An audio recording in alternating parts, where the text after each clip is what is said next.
Selamat petang, salam sejahtera. Kita sambung kembali ya segmen secara langsung bicara ataupun berbual secara santai belanjawan 2021 di portal berita Suara Merdeka. Selepas tahun saya kembali bersiaran secara langsung dalam sesuatu yang saya rindui bersama dengan rakan setugas saya Khairul Anwar Yahya. Okey Latino, kita perkenalkan dulu tetamu kita pada petang ini. Latino, kenalkan. Okey, petang ini kita ada tetamu yang sangat istimewa, iaitu pemilik syarikat dua ladang solar terbesar di Malaysia yang berada di Melaka dan Bidor. Datuk Guntur Insinyur Guntur Tobing. Maafkan saya. Okey, Datuk Dia gugup. Dah lama tidak. Kami tak sama duduk next to each other like, you know. Itu sebab kami berkongsi tu.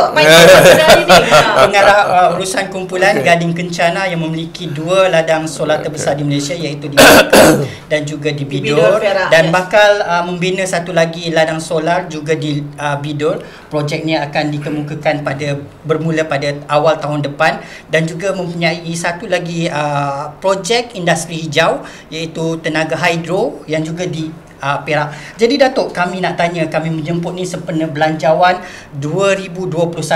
Jadi bagaimana agaknya suasana syarikat Gading Kencana itu sendiri dalam pandemik ini? Bagaimana keadaannya? Adakah syarikat juga turut terkesan?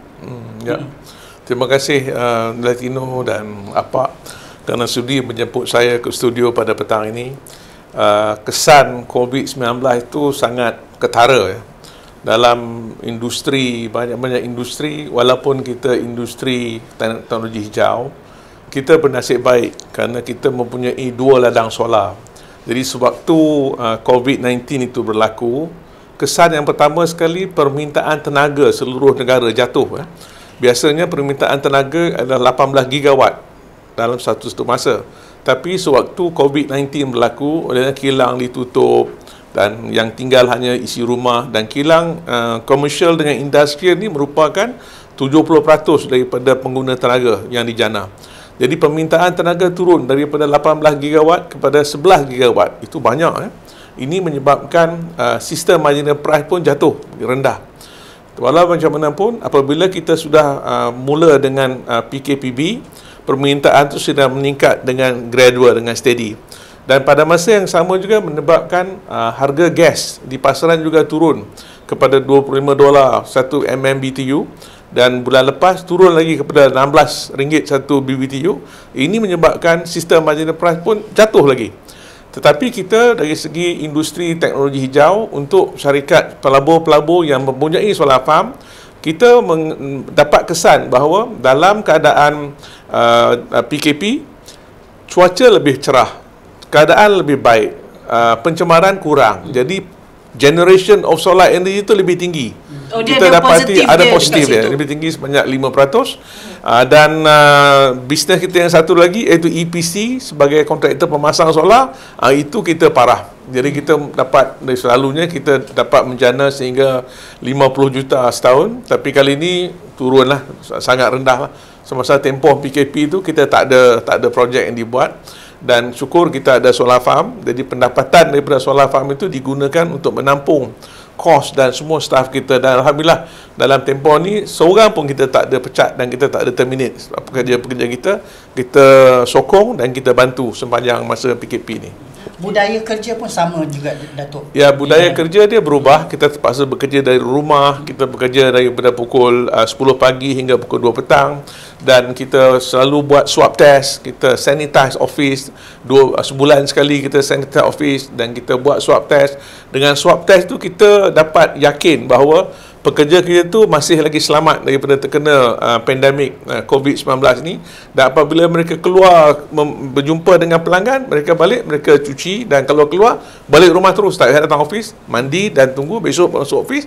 Bila keluar office terus tak payah balik lagi. Jadi itu yang kita selangkah-langkah SOP yang kita buat lah. Dan kita punya tenaga kerja pun kita pakai separuh je. Daripada 100 orang, kita cuma bekerja 50 orang pada satu semasa di 3 pejabat, pejabat di Bidor, pejabat di Shah Alam dan juga pejabat di Melaka. Kita pastikan penggunaan guna tenaga tu sentiasa mematuhi SOP. Okay. Datuk, macam setiap tahun ya, kerajaan akan membentangkan belanjawan dan tahun ni adalah belanjawan 2021 COVID-19. Itu nama penuhnya. So sebagai salah seorang daripada players solar energy, apa sebenarnya yang didambakan oleh player ni? Ini satu soalan yang baik. Tiap-tiap tahun kita melihat bahawa kerajaan membagi banyak semenjak tahun 2008 bila kerajaan melancarkan dasar teknologi hijau. Dalam dasar teknologi hijau ini kerajaan mensasarkan untuk mencapai energy mix banyak 20% dulu lah. Tapi yang sebenarnya 33% apabila dicampurkan dengan hidro. Bila kerajaan membuat satu langkah afirmatif untuk program ini, dia bagi tahu dah kita nombor satu, kita buat capacity building. Kita latih dulu tenaga tempatan. Nombor dua, kita keluarkan kota untuk bidaan tenaga ladang-ladang solar. Kita dapat buat. Dan yang ketiga, kita adakan juga untuk pemasangan solar di rooftop. Jadi harapan kita tiap-tiap tahun ni ialah kita minta supaya kerajaan membagi insentif ataupun tax insentif kepada pengguna domestik. Maknanya hari ini kalau kilang dan juga komersial memasang solar, mereka mendapat investment tax allowance ataupun green investment tax exemption. Itu untuk kilang dan ni. Tetapi kalau pengguna di rumah yang pasang, mereka tak dapat apa-apa. Jadi ini satu kegagalan dalam dari segi membahagiakan rakyat negara ini, kerana kita memperkayakan sektor industri dan komersial. Sedangkan sektor domestik yang terkesan sewaktu COVID-19, di mana bil elektrik yang melambung tinggi, semua orang banyak yang tinggal di rumah. Jadi seharusnya kerajaan memberi perhatian yang lebih dari sektor domestik ini dengan memberi insentif cukai, pelepasan cukai dari segi cukai pendapatan. Jadi kalau bil dia sampai RM1,000 sebulan, dia pasang solar, dia boleh jimatkan sebanyak sehingga 80%, 50 hingga 80%. Jadi dia boleh jimatkan. Jadi ini patut kita galakkan. Sedangkan dari segi sektor tenaga pembidaan tenaga ladang solar sangat terkesan. Sewaktu PKP, ladang solar tak dapat bekerja. Permit untuk bekerja tak boleh, tak dapat dibagi. Jadi dia melambatkan penyiapan projek-projek ini. Jadi kalaupun you keluarkan tawaran sehingga 1000 megawatt, tapi oleh kerana PKPP dan benda tu tak boleh dilaksanakan, jadi tak ada makna. Sedangkan kalau di rumah pemasangan yang 5 kilowatt, 10 kilowatt, walaupun PKPP masih boleh kita deploy orang dan kita menggunakan lebih ramai tenaga kerja untuk buat. Sebab satu rumah kita menggunakan 6 orang. Jadi kalau 1000 rumah dah 6,000 orang. Jadi dalam senarai SEDA kita ada RPVI yang ramai 100 lebih orang. Jadi pada hari ini orang berubut-ubut nak membekalkan supply tenaga solar kepada pasaran domestik, dan ini merupakan satu sektor yang sangat baik yang boleh bagi faedah terus kepada rakyat. Ini kita nak tengok. Agaknya apa insentif yang perlu diberikan kepada saya ingat saya jangka nombor satu pelepasan cukai untuk domestik lah. Kalau you pasang solar, mungkin dapat, kalau ITA dia bagi sampai 70% selama 10 tahun boleh claim daripada itu, dan mungkin boleh bagi pelepasan cukai sehingga 50% daripada kos pemasangan solar di rumah. Jadi dia dapat jimat bil elektrik, dia dapat kurangkan carbon emission reduction, dan dia juga dapat menggalakkan penjimatan tenaga, dan seterusnya dia dapat perbelanjaan yang dia buat tu, dia dapat balik pulangan dari segi jangka panjang.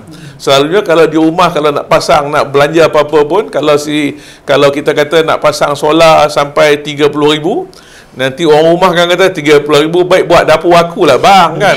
Jadi kalau ada pelepasan gitu 15 saja, penyimatan dia 3 tahun dapat balik dia punya pelaburan, pulangan balik dapat 3 tahun. Jadi dia lebih menggalakkan. Sebab saya kira kerajaan perlu lebih menghayati dan mendalami isi hati rakyat yang nak berbelanja pemasangan solar ni. Jadi kita di industri dah banyak tahun kita mohon, tapi tak pernah tak mendapat perhatian lah. Memang banyak kesedaran tentang teknologi hijau ni sebab dia menyelamatkan alam sekitar. Jadi kami nak tahu, Datuk, sepanjang COVID ni berapa banyak pemasangan terhadap rumah-rumah individu yang menggunakan solar ni? Adakah ia jatuh juga? Ya, yang satu perkara yang bagus yang memeranjatkan kita ialah dalam tempoh COVID ini, kerajaan menyediakan kota untuk net energy metering ni sebanyak 500 megawatt. awal tahun 2020 kita ada baki sebanyak lebih kurang 198 megawatt. Hari ini baki dia tinggal lagi dalam 100 megawatt lebih. Bermakna kata kesedaran tu dah ada dan kita pun dapat pesanan yang banyak dari segi domestik ni. Walaupun dalam keadaan yang tanpa insentif begini, masyarakat masih lagi dah sedar dan mereka terpaksa cough out the money and install. Itu yang kita minta kerajaan bagi perhatian pada derita rakyat ni, bantu bagi insentif ni dia boleh pasang balik. Dia boleh menggunakan. Dari segi order ada peningkatan. Ini satu yang baik sebab dia sedar dalam COVID dia menggunakan banyak tenaga elektrik. Kalau ada solar boleh jimat. Jadi dia akan pasang. Cuma kita minta supaya ringankan beban dia dengan membagikan insentif cukai ataupun galakkan cukai, dia berklaim dari segi income tax, itu akan menggalakkan perbelanjaan dia lebih baik. Ataupun kita bagi special voucher untuk kalau dia belanja dari pasangan solar, dia dapat special voucher untuk pengontrolan cukai pendapatan. Betul. Sebab sekurang-kurangnya Datuk, kalau macam residential area, rumah milik persendirian ni bila pasang solar, mereka dibantu oleh kerajaan. Sebab lagipun is high time untuk rakyat Malaysia ada kesedaran untuk memasang panel solar di rumah masing-masing. That's right. Itu betul. Itulah Datuk, mungkin juga pada bulan 12 ni dikatakan bahawa kerajaan akan menyerahkan geran untuk ladang solar, projek ladang solar yang keempat lah. Apa harapan Datuk? Bagaimanakah ini dapat membantu peluang pekerjaan kepada masyarakat setempat? Kalau kita tengok dari segi peluang pekerjaan, kita ada buat kajian tentang total employment aggregate Kalau dari segi every megawatt generation, every megawatt untuk renewable energy, kalau LSS large scale solar 12.33, jadi mana 1 megawatt ada 12.33 aggregate orang bekerja. Kalau rooftop 32.86 aggregate dia. Kalau biomass 25.01, kalau biogas 27.38, waste to energy 25 dan small hydro 21.45. Berbanding dengan tenaga konvensional, kalau pakai coal 11.34. Kalau dia buat gas 1.44 saja ratio indeks penggunaan tenaga kerja. Jadi ini menunjukkan kerajaan harus lebih banyak menggalakkan pelaburan dari sektor tenaga pulih baru kerana ini boleh membejana peluang pekerjaan lebih banyak. Macam kita kata bahawa dengan keadaan yang ada pada hari ini kita kata kalau residential kita ada banyak residential property. Kita kata commercial lot kita ada 450,000 commercial lot, 90,000 rumah terrace factory, 21,000 standalone factory dan 1,000 shopping complex. Ini merupakan pengguna tenaga kita panggil large power consumer yang besar. Bila ada large power consumer yang besar ni, kalau dipasang solar, dia boleh menampung maksimum demand di waktu tengah hari tu, aircon semua pakai, masa itulah solar datang. Jadi solar tu dapat membantu mengurangkan tekanan. Kalau dari segi utility company pun, untuk dia tanam lagi 100 megawatt untuk menyokong bantuan selama 4 jam saja daripada pukul 12 sampai pukul 2, itu pelaburan yang sangat besar. Tapi kalau dia bagi secara sektor solar untuk buat dan inject kepada grid, jadi itu dapat mengurangkan tekanan dan cash flow dan kita dapat hidup sebagai satu simbiosis, maknanya renewable energy dengan energy efficiency dan juga conventional generation boleh jalan jalan bersama-sama, complementing each other. Datuk, kalau dalam peruntukan belanjawan itu, industri solar ni dia jatuh dalam peruntukan agensi mana, Datuk? Industri solar ni bawah Kementerian Tenaga dan Alam Sekitar. Sumber asli KETSA. Kementerian Tenaga dan Sumber Asli dalam sektor tenaga, walaupun dia sektor tenaga, ialah sektor semua bawah Kementerian Tenaga dan Sumber Asli. Dua sekali. Dia dua dalam satu kiranya, Datuk. Okey, sekarang ni perlu ataupun tidak, selain daripada peruntukan yang lebih kepada industri solar negara, pemaju-pemaju, syarikat-syarikat pemaju ni bekerjasama dengan industri solar yang mana-mana kawasan yang nak di-develop nanti menggunakan tenaga solar. Mesti tak kalau kita perlu untuk adakan satu akta ke bagaimana tu? Ya, saya tengok usaha kerajaan untuk membenarkan peer-to-peer trading. Maknanya solar atas bumbung saya, saya nak jual tenaga solar tu kepada jiran saya, rumah sebelah. Dia pakai tenaga banyak, dia nak pinjam tenaga solar saya. Jadi itu satu langkah yang baik dari segi peer-to-peer business. Itu kalau dari segi domestik. Kalau dari segi industri pula, selain daripada membina solar farm dan menjual tenaga kepada kepada utility, syarikat utility, kerajaan boleh membenarkan solar farm itu dijual kepada direct customer. Kalau mungkin ada kilang besi atau kilang simen, kilang makanan dan sebagainya. Jadi ini membenarkan third party access tu, ini merupakan satu usaha yang baik dan boleh bantu dari segi penggunaan tenaga elektrik, dan selain daripada itu juga menambahkan carbon footprint negara supaya kita punya indeks carbon ni akan jadi lebih rendah dan lebih baik. Datuk, saya nak tanya, jika kerajaan tidak membantu industri, berapa lama agaknya industri, misalnya industri hijau ni boleh bertahan sehingga dia dalam dunia ni semua negara pun bila memulakan industri hijau, dia memerlukan policy intervention yang betul. Ada juga negara yang buat polisi yang salah. Jadi bila jalan gagal. Kita Malaysia, kerajaan kita yang terdahulu telah membuat satu eksperimen yang baik, kajian yang baik dengan menggunakan pendekatan satu, capacity building. Nombor dua, kita bagi insentif pemasangan dulu. Dulu masa kita mula, kita kata kalau 1 kilowatt itu harganya RM15,000, kerajaan bagi diskaun 70%. Lepas tu kerajaan bagi diskaun 50%. Lepas tu kerajaan berikan 30%. Seperti biasa, pasaran ni, masyarakat ni bila diskaun dah tinggal 30 barulah berebut-rebut nak ambil ya. Masa 70 dia tak faham, dia tak tahu. Bila kawan-kawan nak pasang tak tahu, itu step yang pertama. Kita panggil program Suria 1000. Selepas itu kita nak membenarkan market forces untuk main, kita adakan program feed-in tarif. Feed-in tarif ni maknanya kita bagi premium price pada tenaga solar yang jana.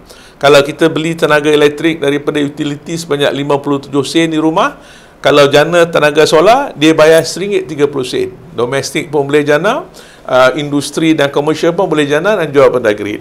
Jadi bila tahun 2017 kerajaan lihat bahawa itu sudah penuh, kutipan KWPB, RE Fund yang dikutip itu cukup untuk biaya sampai tahun 2015 punya REPA saja, Renewable Energy Project Agreement. Selepas itu kerajaan memulakan pula skim Net Energy Metering. Net Energy Metering sampai sekarang ni permintaannya sangat baik dan meneruskan. Dan selepas itu kerajaan memulakan Large Scale Solar, LSS ni, ini yang paling popular lah. Dan hari ini cabaran kita dalam Large Scale Solar ni ialah spekulator. Masa kita mula LS1 tu, saya dapat yang pertama tu kurang persaingan. Persaingan dia tinggi, sengit, tapi masih boleh survive. LSS2 pun boleh survive, 33 sen. Bila masuk LS3, bila kerajaan buka kota satu lesen 100 megawatt, ini membuka mata pemain-pemain antarabangsa, dan akhirnya 5 lesen yang dibagi itu dimenangi oleh syarikat daripada Korea, Perancis, Spanyol, dan satu lagi, satu syarikat Malaysia yang dapat. Jadi itu menunjukkan pasaran dibuka. Walaupun kerajaan menyatakan bahawa mesti guna local EPC dan mesti guna local produk, tetapi dalam bisnes ni macam-macam cara boleh digunakan untuk diubah secara preferential share dan sebagainya. Itu dari segi penguatkuasaan. Yang kita hendak, yang pihak industri hendak ialah kerajaan harus lebih cekap, lebih pandai untuk menganalisa, mengenal pasti bahawa macam sekarang LSS 4 dipanggil tender. Harga paling murah ialah 13.99 sen. Dan di pasaran kita semua sudah tahu bahawa ini adalah spekulator pasaran yang akan meraih keuntungan yang besar. Apabila pengumuman dibuat bahawa simpulan-simpulan telah menang, dia akan dapat menaikkan harga pasaran di bursa, di pasaran saham. Jadi itu yang dia yang hendaki. Pelaksanaan itu mungkin dia akan exit dalam 3 tahun. Ini satu kaedah yang perlu dibagi perhatian, dan kita harus kaji sebelum kita buat tawaran kepada harga terendah itu. Kerajaan mesti buat pertimbangan. Akhirnya yang kita bincang, tenaga kerja Malaysia yang telah diletih ni akan jadi tukang pasang je. Tukang pasang, tukang guna teknologi yang dia bawa masuk. Sedangkan teknologi itu dibawa masuk daripada negara luar melalui preferential share dan melalui barangan, melalui equity yang dalam bentuk barangan solar dan juga panel, kerana itu merupakan 60% daripada kos yang projek solar ini. Itu satu. Dan yang kedua, kita minta supaya kerajaan untuk sektor hidro, kita mohon supaya kerajaan bagi lebih banyak perhatian, sebab daripada rekod yang ada di SEDA, 39 lesen yang dibagi di Perak, dan kita ada banyak lesen dibuat, hanya 9 yang boleh kita commission. Jadi bermakna kata kita kena ada satu skim yang membantu maju ni, mungkin dengan pihak orang asli ke, pihak PBT ke dan sebagainya, supaya dipermudahkan. Mesti ada satu one stop center memudah cara supaya membantu pemaju ni dapat siapkan projek hidro sepantas kita siapkan projek solar. Ini yang kita rasa penting untuk dilaksanakan dalam bajet 2021 supaya sektor ini bergerak dengan pantas, tak payah stop lagi. Memang kita kata apa, this is the right move and you just move forward, just do it. Tak payah timbang-timbang dah patah balik, no. Just do it, we are going to make it. Facility dah ada, kepakaran yes, dah ada, kepakaran dah ada. Cuma jaga supaya equity tempatan itu mendapat manfaat. Macam kita ada lagi selain daripada teknologi hijau, kita juga ada priority dari segi equity kaum ras. Ini juga dibagi perhatian, cantik. Teknologi hijau akan jadi lebih cantik ke depan. Tak ada, Datuk, yang saya nampak ya, kadang-kadang pemberian tender-tender ni sepatutnya kita ni kena bersifat dan bersikap ambil kira anak tempatan dulu. Jangan kera di hutan disusukan, anak di rumah mati kelaparan. So ini bidalan ni sebenarnya adalah satu realiti dalam mana-mana sektor ataupun bidang sekalipun. Sedangkan kita ada solar player tempatan kita sendiri, segala prioriti diberi kepada tempatan dulu. Macam Datuk cakap tadi, syarikat daripada Korea dapat, syarikat dari luar-luar negara, tetapi mereka masuk ke dalam negara kita sebagai apa, untuk jangka masa yang amat pendek. Macam Datuk cakap tu betul ya. End of the day, kita ni hanya jadi tukang pasang, tukang cuci, tukang sahaja, kan? So next question Latino. Okey, bagaimana agaknya kita nak tahu perkembangan projek Gani Kencana untuk inilah ladang solar dia yang ketiga di Bido. Sebelum kita pergi ke situ, saya nak sentuh satu sektor lagi, sebab teknologi ini ada dua. Satu renewable energy, satu lagi energy efficiency, kecekapan tenaga. Kecekapan tenaga ni satu sektor yang is a low hanging fruit. Walau bagaimanapun nak capai tak dapat. Low hanging fruit tapi capai tak dapat. Buat tu dah rendah. Buat dah rendah. Jadi maknanya kerajaan dah kuat kuasakan peraturan Registered Electrical Energy Manager. Bermakna semua pengguna yang menggunakan 3 juta kilowatt hour dalam masa 6 bulan, mereka seharusnya melantik seorang Registered Electrical Energy Manager yang berdaftar dengan Suruhanjaya Tenaga. Program itu berjalan dengan lancar. Tapi oleh kerana persaingan, dia menyebabkan kos bulanan yang semakin mencabar. Dan dulu kerajaan ada buat satu skim dipanggil Energy Audit Grant untuk commercial industrial sector. Saya nak mencadangkan supaya kerajaan tambah lagi peruntukan untuk program itu supaya energy efficiency sector tu akan bertambah baik. Dan yang kedua, kita minta supaya government led example, maknanya kita pilih bangunan-bangunan kerajaan, mungkin kita pilih 500 bangunan kerajaan, kita buatkan ESCO, Energy Performance Contracting, dan kita bagi peluang pada ESCO, syarikat-syarikat perkhidmatan tenaga ni untuk ambil dan buat satu-satu. Macam dulu juga kita bagi peluang guna bangunan kerajaan, tetapi oleh kerana daripada pengalaman kita yang lalu ni, oleh kerana benda tu dibuat macam terlalu sukar, menyebabkan susah untuk dilaksanakan. Sedangkan energy efficiency ini dah dimulakan sejak tahun 2005, 2006.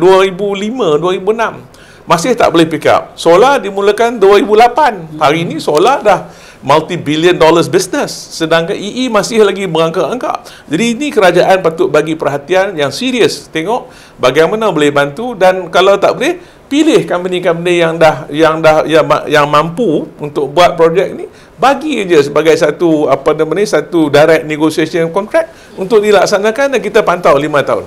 Jadi dengan cara itu dia akan jadi baik. Dari segi solar farm kita di Bido ni, sebenarnya oleh kerana persaingan di sektor large scale solar ini terlalu kompetitif, kerajaan telah memulakan satu mekanisme yang baru dipanggil NEDA, New Enhanced Dispatch Arrangement. NEDA ni tak payah lawan, siapa nak buat. Jadi kita pun ambil inisiatif, kita cuba ambil satu lesen bina solar farm. Cuma cabaran kita di situ ialah nombor satu, kita tak ada power purchase agreement. Harga belian daripada utility tidak ada yang tetap. Dia tertakluk pada harga pasaran. Itu yang saya kata sistem marginal price. Tiap-tiap hari kita ada setengah jam, kita ada satu transaction. Harga ditentukan oleh permintaan dan penawaran pada masa itu. Itu lebih menarik. Kalau yang ini boleh berjalan dengan lebih baik, saya ingat orang tak lawan lagi dah LXS ke depan tu, Latino. Jadi ini saya pujilah kerajaan cuba buat. Sebab apa? Dalam negara, dalam dunia, orang dah keluar daripada long term agreement engagement, ya. Kita tak mau lagi PPA 21 tahun dan sebagainya. People go into energy market. Energy market means you generate lah. Kalau saya nak beli, saya belilah. Kalau pada masa tu harga dia RM1, saya beli RM1. Kalau masa tu harga 15 sen, saya bayar 15 sen. Dan kita pun redha. Kalau pada masa tu harga RM1, alhamdulillah. 15 sen, Masya Allah. Jadi kita akan teruskan dengan skim yang macam tu, ya. Okey. Nampaknya masa Latino, 2 minit saja ni. 2 minit kita mungkin ingin tanyalah Datuk mengenai banyak juga permintaan daripada rakyat supaya kerajaan membenarkan pengeluaran KWSP. Sebagaimana apa pandangan Datuk? Ya, saya ingat memang patut dibenarkan untuk rakyat mengeluarkan wang daripada KWSP sebab kegunaan dia macam-macam. Mungkin yang dia keluar 10,000 tu boleh lonjakkan dia jauh ke depan, ya. Jadi maknanya ini sebagai modal dia lah. Dan kita pun mengharapkan, kita pun yakin dan percaya rakyat pun sudah bijaksana dan boleh membuat keputusan sendiri. Dan EPF pun tidak akan kekurangan modal kalau dibenarkan pengeluarannya sebegini, kerana caruman banyak, dividen daripada projek-projek yang telah dibagi pun baik. Jadi ini satu usaha yang baik yang boleh, dan saya yakin orang yang keluarkan duit tu pun jangan pandang rendah pada mereka ni. Jangan ingat kalau keluar duit nak kahwin satu lagi. Tapi 10,000 tak cukup kau. Bukan. Jangan ingat tidak baik. Kita mesti bersangka baik dengan rakyat kita. Kita dah bagi latihan, kita bagi masuk universiti, kita bagi masuk pengajian tinggi. Kita bagi tu dengan harapan dia menggunakan tu dengan sebaik mungkin. Dia berniaga goreng pisang ke, dia buat trading ke, dia buat apa-apa je lah yang boleh mendatangkan hasil untuk dia dan untuk kemakmuran keluarga dia dan negara kita seterusnya. Ada satu lagi saya nak sebut ni. Dari segi projek-projek apa pun, kalau tak ada pembiayaan kewangan, tak ada maknanya. Jadi kerajaan telah siapkan ada satu program dia panggil Green Tech Financing Scheme, GTFS. GTFS ni kita mulakan dulu dengan 1 bilion, kemudian kita tambah 2 bilion dan 3 bilion, dan hari ini bakinya tinggal lagi 400 juta aja. Jadi kita minta supaya kerajaan tambah lagi 10 bilion dalam sektor ni, kerana sangat bagus. Green Tech Fund GTFS ni adalah satu skim di mana jaminan, kalau syarikat macam saya ambil pinjaman bank, kita CGC akan jamin 60% dari pinjaman tu, dan CGC akan bagi 2% diskaun ke atas interest rate yang dikenakan kepada saya atau hibah yang dikenakan kepada saya. Jadi ini satu produk yang cukup baik dan boleh bantu. Saya minta supaya dikembangkan. Instead of bagi limit kepada satu group of company sekali apply, kita buka per project. Kalau saya ada 4 projek saya boleh apply. Kalau satu projek 100 juta, 4 projek 400 juta GTF boleh bagi. Dan ini satu mekanisme yang cukup baik untuk menggalakkan dari segi green.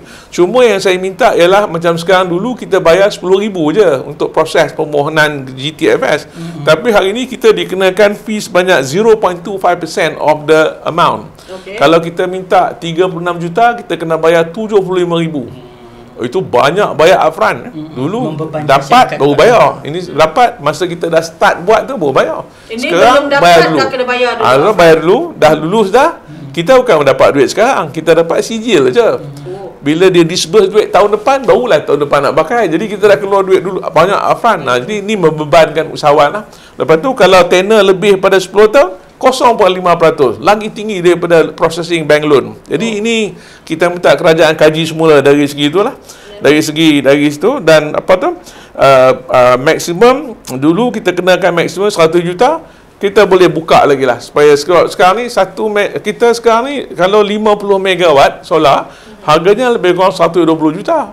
Banyak kan? Kalau 500 megawatt punya kapasiti cukup banyak, dan memang itu produk yang paling laku dan paling penting dan paling popular di dalam industri teknologi hijau ini yang ada pada hari ini, ya. Kita harap ada lagi tu? Tak ada. Cukup. Cukup. Kita harap kerajaan dengarlah apa yang pemain industri inginkan. Betul. Sebab bila kita membantu pemain industri, sebenarnya kita membantu rakyat dari segi peluang pekerjaan, ekonomi setempat. Itulah harapan bajet 2021. Okey. So dengan itu kita mengucapkan ribuan terima kasih kepada Datuk Insinyur Guntur kerana sudi hadir sebagai tetamu live ya, untuk Borak Belanjawan 2021. Nanti selepas ini akan ada seorang lagi tetamu masuk sehingga ahli perniagaan sehingga pembentangan bajet nanti pukul 4 kita tengok sama-sama. Selepas habis pembentangan bajet 2021 akan live ni akan ditutup dengan seorang penganalisis pukul 5.30 lebih kurang. Okey? So kita undur diri. Terima kasih Datuk. Assalamualaikum.